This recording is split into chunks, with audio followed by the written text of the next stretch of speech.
Oh, okay. Hi, I'm Christy, and today I'm here with Joy. Joy, could you introduce yourself for us quickly? Yeah, sure. So my name is Joy, and I'm a current first-year student at UCSF Medical School. I grew up in Palo Alto, so I was born and raised in California, and then left for Boston to go to college at Harvard in 2015, and then I recently graduated, and now I'm back in San Francisco. Can you tell us a little bit more about yourself, in particular your educational background throughout elementary, middle, and high school? Yeah, sure. So I went to Hoover Elementary School and then Terman, which is now renamed, and then Gunn High School. I think so. When I was younger, I actually used to figure skate, so that took up a lot of my time. But at school, I was very interested in honestly like a bunch of different subjects. I loved reading. And then I became more interested in science as I grew older for a number of reasons. And so in high school, I was pretty involved in research. I tried to get involved in research. So I actually worked a little bit at UCSF as a volunteer at a lung cancer lab. And then I got really involved in the research that we were doing. And so in college, I actually ended up studying molecular and cell biology, which was kind of prompted by my research in high school. And then I also like did some nonprofit work and was just very interested in serving the community. Mostly I worked with visually impaired individuals and younger children. So that was something that I continued throughout college. And I also got very interested in startups because I had started started a nonprofit in high school and really enjoyed just like building things from scratch and like executing on my own ideas and stuff like that. So in high school, or in college, I was pretty involved in a entrepreneurship club at school. And then that hopefully that's something that I can continue in the future, both like practicing as a physician and seeing patients, and also somehow being involved with bringing new technology to the communities that I'm trying to serve. Cool. What was the nonprofit that you started in high school? Yeah.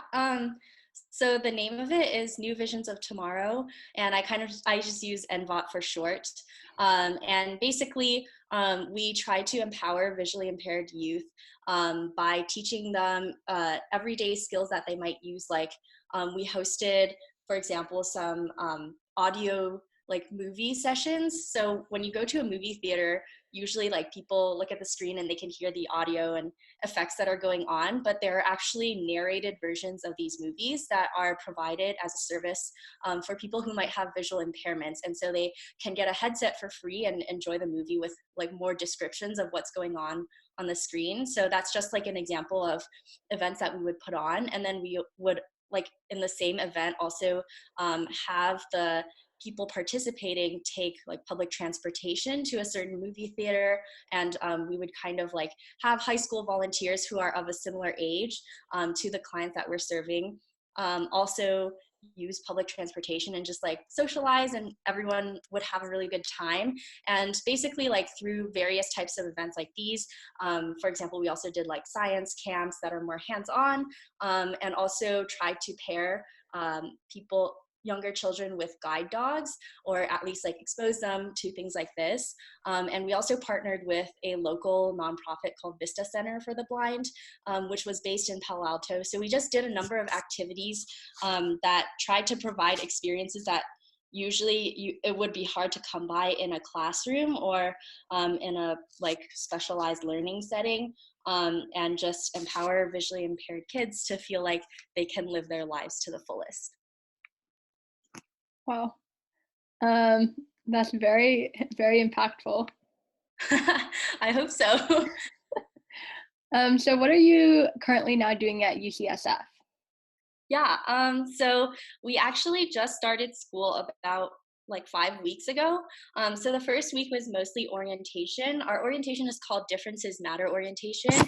And UCSF has a really big focus on recruiting physicians who look like the community that they're serving. And so we have a lot of like underrepresented minorities and people who identify as part of different communities, that like is just very inspiring to be with. And so we learned things like, how do you communicate with patients and get to hear like the patient's story and their perspective, so you can figure out how to, for example, like diagnose someone, but also address like concerns that they might have because of cultures they came from.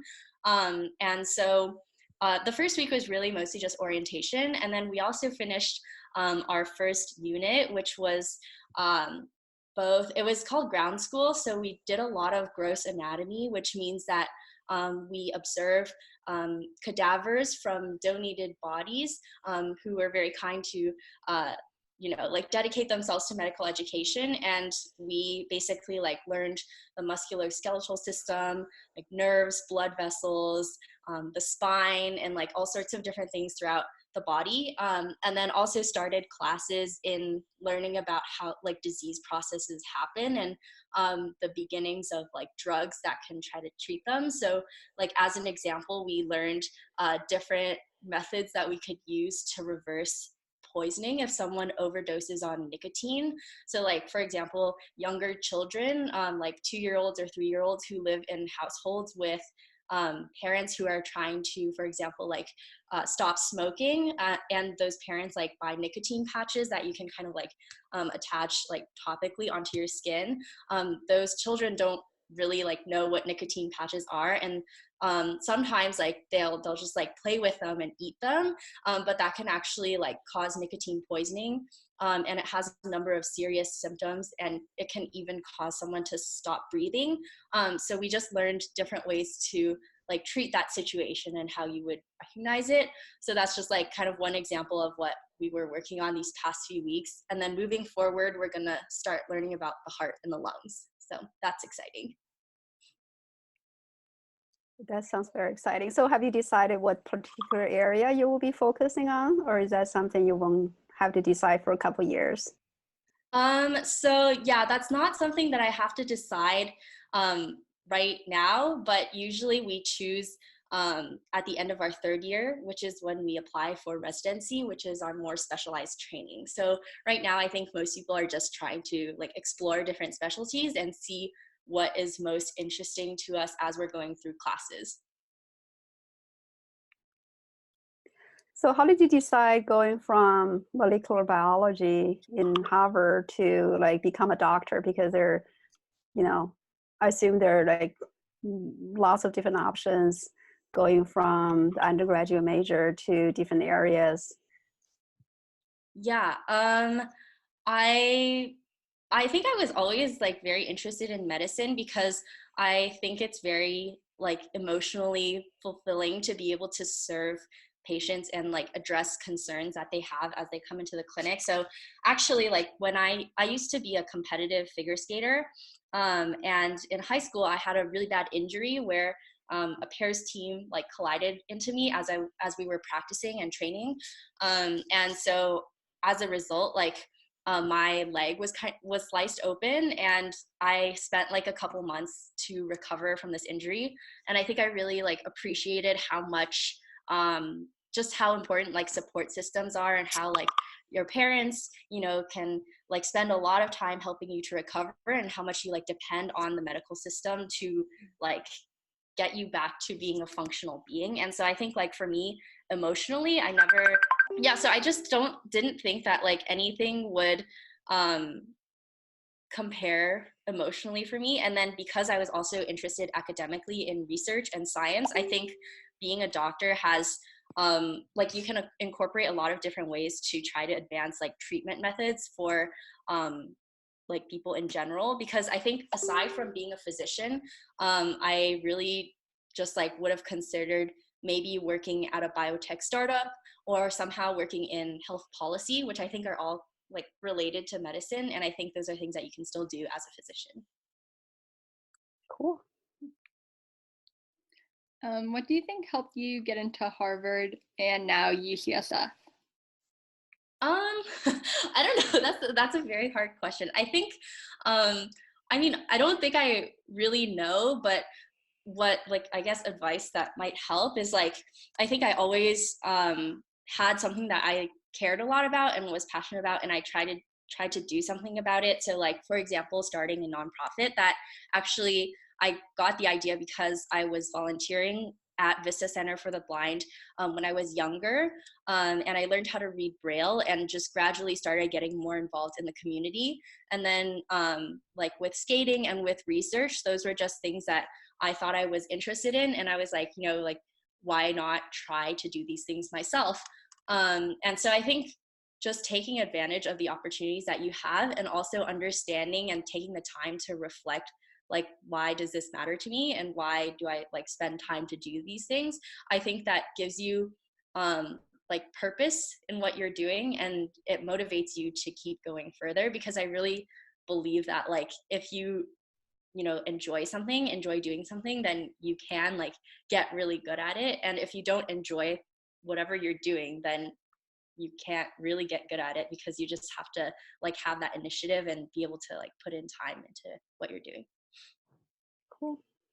Yeah, a lot of our students are sort of upper elementary school student or middle school, and we hope to have speakers like yourself to share with them, you know, your experiences back in those days, and how you feel about elementary school, middle school now, and what kind of things you might want to kind of share advice. Yeah. So when I was younger, I spent a lot of my time training for figure skating. And I think like, you know, competitive sports are all very similar in that like when you get very involved, you spend a lot of time, and it can be hard to just like remove yourself from that world and see things from a bigger perspective. But I think like one thing that I learned, like I feel like I developed from when I was younger, is like the feeling of perseverance and hard work. And I think like when you're younger in elementary school and middle school, like you're gonna have like you think you're busy, but then you get older and you're always going to be busy, right? So I think it's like a great time to explore what you like doing. But I feel like if I could go back and give myself advice, I would say that like if you find something that you think you enjoy doing, to spend time doing it and keep doing it for like as long as you can, because I think you learn a lot. Like even if in the future you end up being like, oh, I don't want to be a professional figure skater, but the things that I learned from spending like 10 years, 12 years training as a figure skater, I think can be applied to whatever job or whatever interest that I have in the future. So my advice would be to keep doing something as long as you can, because you'll learn a lot of lessons along the way. And I just think it's like very personally fulfilling too. Do you have any projects that you could show us that you've been working on? So I actually like have some projects that I pulled up from when I was a high schooler. Um, they were like the research projects that I did at that time. So, okay, can you see what I'm looking at right now? Yeah. Okay, cool. So this is one of the projects that I spent the most time on um, when I was in high school. So I actually started volunteering at UCSF Medical School in their thoracic oncology lab I started shadowing when I was a late freshman, and then started working on this project and presented it at the Siemens competition and also the Intel ISEF competition. So those are like science fairs that you can qualify for if you do the state county fair, which I think is like a great experience if you want to start getting involved in scientific research. So I just like, here's like a high level view of the poster that we made. So the title was Hedgehog Glee Signaling Promotes Epithelial to Mesenchymal Transition in Lung Cancer. And I got involved in this research mostly by chance, just because I wanted to see what doing wet lab research was like. So we were looking at lung cancer, which is one of the most prevalent cancers in the US. It has a very high like metastasis rate, which means the spreading of cancer from one part of your body to other parts, and that becomes more difficult to treat. So in this particular project, I was working with another high school student at the time, looking at protein signaling pathways, in particular the GLI protein right here, which is part of the hedgehog signaling pathway, and trying to see how this protein could actually cause cells to move from like an attached kind of layer to like loosen up and allow these cells to travel to other parts of the body, because that was like the fundamental mechanism by which metastasis happens, right? Like moving, for example, from your lungs to your spine. So in this project, I was first trying to see how the protein expression compared in patients who had normal tissue versus like their tumor tissue, and found a very significant difference in the GLI expression level, GLI protein expression level between these two types of tissue.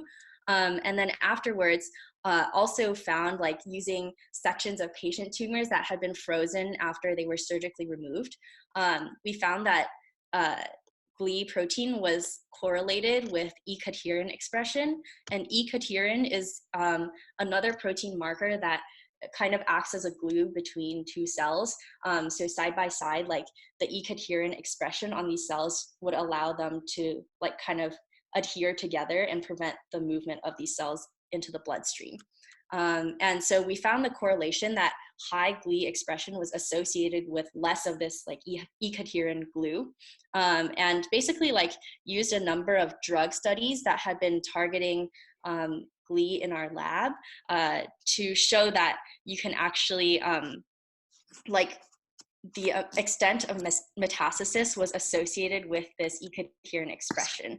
So I spent like 2 years of time in high school working on this project, and it actually like eventually got published when I was in late high school and also in college, because I was just like trying to keep up with the work that I was doing and wrap up this project. So that was a really nice experience for me, because before this, I feel like in school you have like, for example, labs and other experiments that you do, but you don't really like get to start from the like having an idea and then actually like executing and realizing that things are wrong, and then having to like redesign your experiment and just finally like go through after reading many different resources and putting everything together into a project. So this was a very rewarding experience for me. And it also gave me like a little bit of background in cancer research, such that in college I got involved with a cancer related startup. So that was very cool. This is very impressive. Thank you. So, of course, now you have already graduated from Harvard. And when you say this, okay, well, that's something she obviously would know. But for a high school student, knowing all of these things is extremely impressive. So I was wondering about like, how did you identify the problem? Like something to what should you be working on? How did you figure out what are the background information you even need to kind of start learning up, and then collect the data, then, you know, have to figure out what experiments are, you know, evaluated. There's a lot of details here. And I wonder, as a high school student, how did you manage to put these all together and kind of eventually produce a very impressive paper? Thanks. Well, I definitely couldn't have done it without the lab and also my partner here, Thomas. So funny story is like Thomas, I met because we were both volunteering at this lab.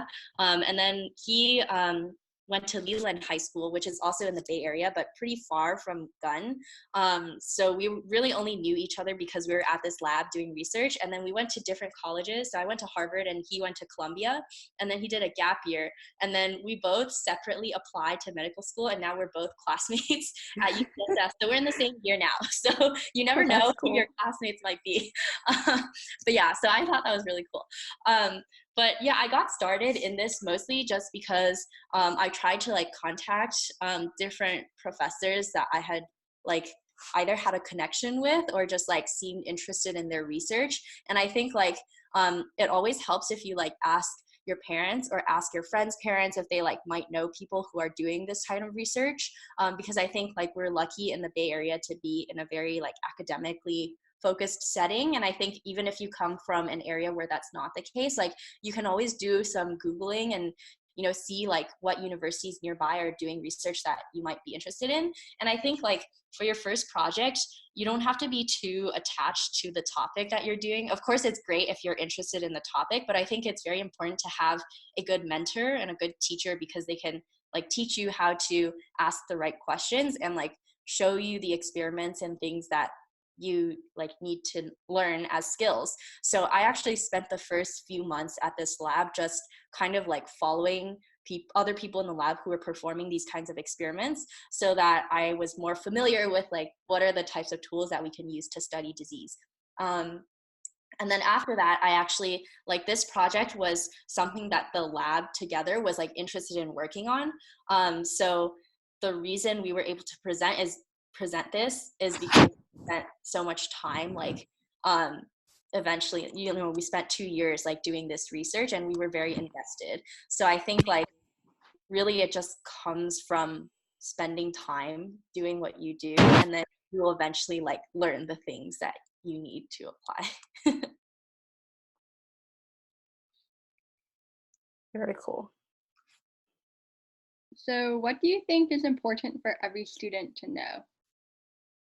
Mm, I think it's really, that's a hard question, but I think that's a very good one. I feel like it's important to like really assume good intent, and also just like invest yourself in what you're learning, because I think a lot of times, like, for example, when we're doing a group project, like some people may feel like, oh, I've kind of done something similar before, or I'm not sure like how this helps my learning, and so like maybe you aren't as invested in these projects. But I think if you like really spend the time in like doing the things that you're meant to learn, or like for example what you're assigned, or what you're just like want to start by yourself, you really learn a lot. And I think just like having that positive mindset, because you have to do these things eventually anyway, so if you do them, you may as well like do them well and spend the time doing it and just like enjoy yourself.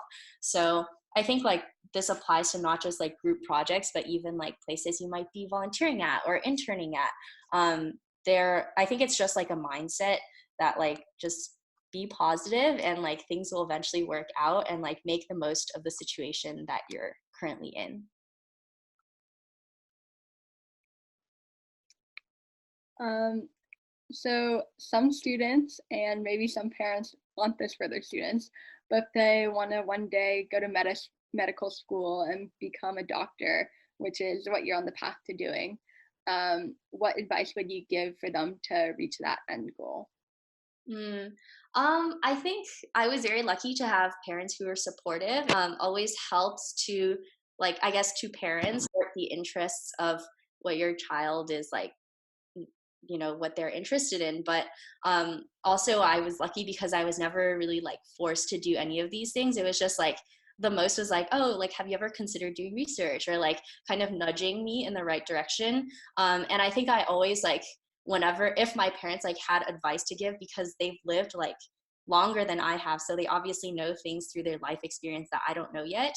So I really like valued the advice that they gave me, but it was never like I had to take their advice. It was just another piece of the puzzle that I wanted to figure out, and then like in combination with some things that I would figure out by talking to older students, or things like that, then I ended up like doing what I was doing. So I think like giving advice is great, but also like give your child the freedom to pursue what they like, because if they find something that they really like, then like they're going to want to do it themselves.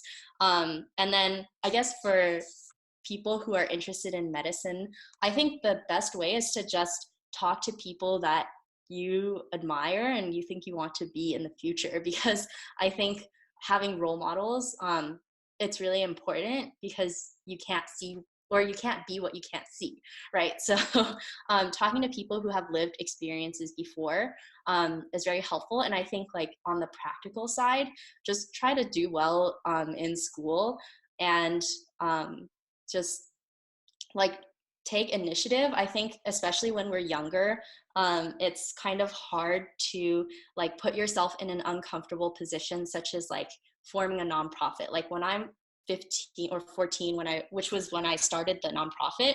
I didn't really know what I was doing, and I was like a little bit uncomfortable with that, but it was something that I was like interested in. And so I just like Googled like how to do these things and kind of fumbled my way through, forming this nonprofit. And then eventually like I learned how to do these things just by doing it. And then in college, because I was also involved in an education nonprofit, I was actually able to apply like some of what I knew, for example, like financially or with like forms and taxes and things, to the like club scenario at school. So I think it's just like taking initiative and not being afraid to put yourself in an uncomfortable situation where you know that you will grow as a person. That's very important. Very cool. So I'm going to imagine for most of the people, elementary school is fun, but things may get a little harder when it's in middle school. So we do have students who wonder, what was it like for middle school? What was the fun part you remember? Just give us some examples, and maybe an example of things felt really challenging at that time, and how did you manage it? And looking back, how do you feel about that challenge? Yeah. I think people like it's easy to look back and say that things are easy. Like, Absolutely, yes. so honestly, I can't really think of like anything that was very difficult for me at the time, but it was like people always go through daily challenges, and I'm sure I had like many things that seemed very important to me at the time, like choosing, like middle school is the first time that you can choose what classes you want to take. Like for me in elementary school, right, everyone just has the same homeroom teacher, and then you just like learn all the same subjects. But in middle school, like you can choose what electives you want to take and like how you want to schedule your time at school. And I think that's a very big step for people who are making the transition from elementary to middle school. And like every year you have the same like big transitions at the time. Then when you get older and you look back, you're like, oh, in the end, it didn't really matter that much anyway.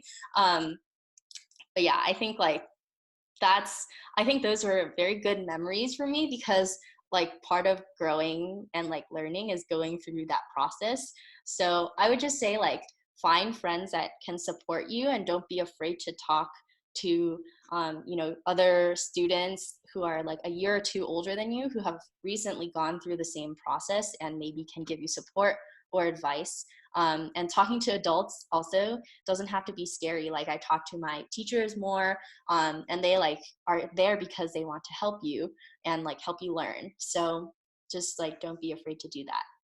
That's great. It's really good perspective, because it's always it's both exciting and sometimes can be a little bit scary when before we go into something, but in hindsight they were like mostly sweet and good memories. And I think it's really good for people who are going to middle school and or are in middle school to realize that eventually they're going to turn out to be like really good memories.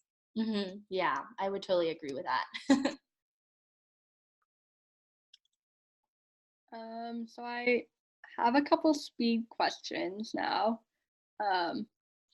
Yeah, so they're like pretty short. You can answer them in like one word. Okay.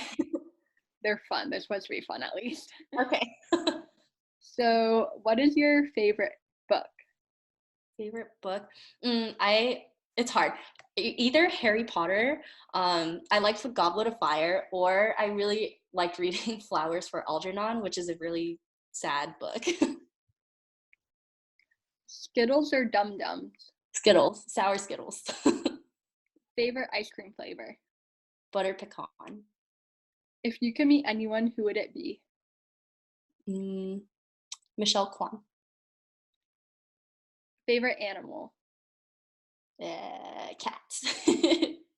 If you could go anywhere in the world, where would you go? Oh, Greece. Flowers or cacti? Cacti. Okay, cool. Those are my questions. Jesse, did you have any more questions? I guess as a closing thing, what are, if there's anything we haven't asked you, but you felt like you really want to share with students, we would love to hear what you think. We have, we probably have missed something that you felt was really important, or at least from your personal perspective. Yeah, I think you guys asked like a lot of really good questions. Like I feel like I said a lot. I guess maybe to end, one thing is just like, I would just advise you to, try to be happy and have a positive outlook. But we all know that like things happen and sometimes there's a stormy day, but eventually like that storm will pass and the sky will be blue again. So like, I really think like everything will be okay. Just like do your best, and that will be recognized by people, even if sometimes like you don't feel like it. So just, like enjoy the process, not just the destination, and everything will be great. That's a very good advice. Yeah. Cool. Okay, cool. Thanks for talking and with us today and taking time to do this. Yeah, for sure. I'm happy to do it.